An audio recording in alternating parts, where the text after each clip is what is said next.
I think the hardest part about like saying that a language is dying is to say that it's dying, right?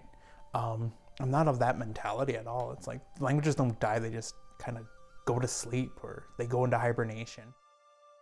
My parents did not speak. There is a story though that on my mom's side, she spoke Anishinaabemon, but they didn't know that she had because they thought like she had forgotten it all. But I guess on her deathbed, she suffered a stroke and that's all she could speak on her deathbed was Anishinaabemon.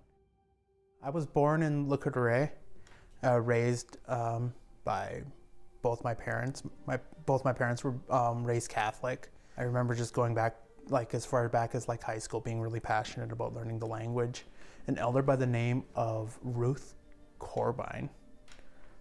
She was the first person that really said, well, you can really learn this language if you put your mind to it.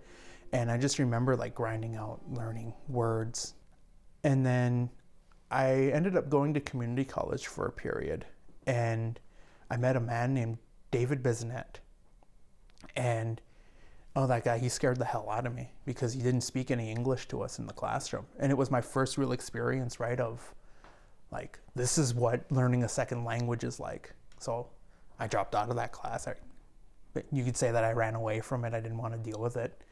But he kept kind of popping up every once in a while and like saying things, like how important it is to like go back to our culture and, like what it means to like learn a language.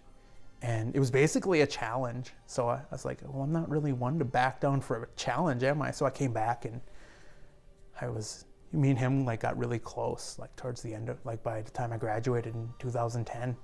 And by that time I'd already gotten accepted to UW-Madison. So my background is an associate's degree and Native American Studies with Ojibwe language as the emphasis and the focus. And then my bachelor's and master's degrees are in linguistics and teacher education. When I came here, all of the Ojibwe language classes were only 2 credits. So we're working to change them to full 4-credit courses. Ojibwe is that fancy language where one word could mean like 5 different things in English. So I remember Wagush and Wawakeash, they asked for a word to squeeze like something out of a tube, and they got a word to like squeeze the toothpaste out of someone. And Wawakeash goes, well, how do you squeeze the toothpaste out of someone? And Wagush just replies with, oh, come here, I'll show you.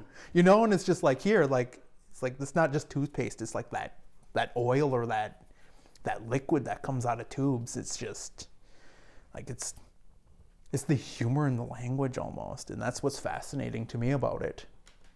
And so like with that regard, it's they have books on science terminology, math terms. There's a whole book on vulgarity that they did, and it's and that's fascinating to me. It's like, oh, you want to learn these words, here's a whole book on them.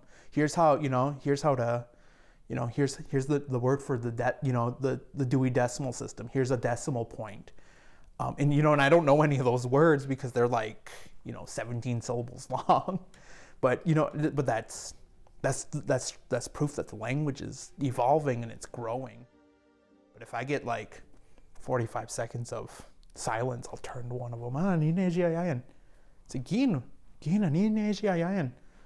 how old are how are you today? It's always the same answer though, right? Oh, dahekos. I say, get dahekos upon it. You're always tired. Tell me something new, right? Like, give me something else. Oh, nimenoaya. Don't say it. Don't say that.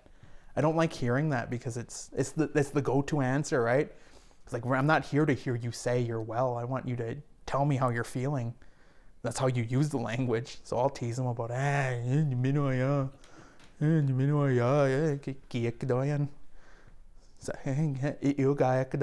That's you when you speak. That's what you say. Like there's like 5 different ways to say I love you. There are stories from my dad's side. Said that he had his grandmother spoke. She kept the language hidden, and she would only speak to her brothers, but she was deaf. So they had to be sitting right in front of her, but she could read lips really well.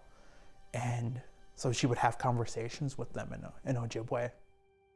I'll say Nindiginakas because that's where I'm from. I'm from a region where we say Nindiginakas instead of Indiginakas. And that's a variation. And there are places who say that they'll say Niddiginakas or Indiginakas. Some people will break off vowels altogether. It's like, what, are we accounting for spelling systems like that? I think, we need to have that space for learning. We need to teach it we need to teach it in the classrooms a certain way, but allow for like, oh, well, we say it this way. Okay. Like, can you explain why? Or like, where are you from? Like having that third space there so that they can learn it. And I might be off my rocker on that, but I feel like that's how we learn. We learn from each other, not just I know what I'm teaching because I went to school for it.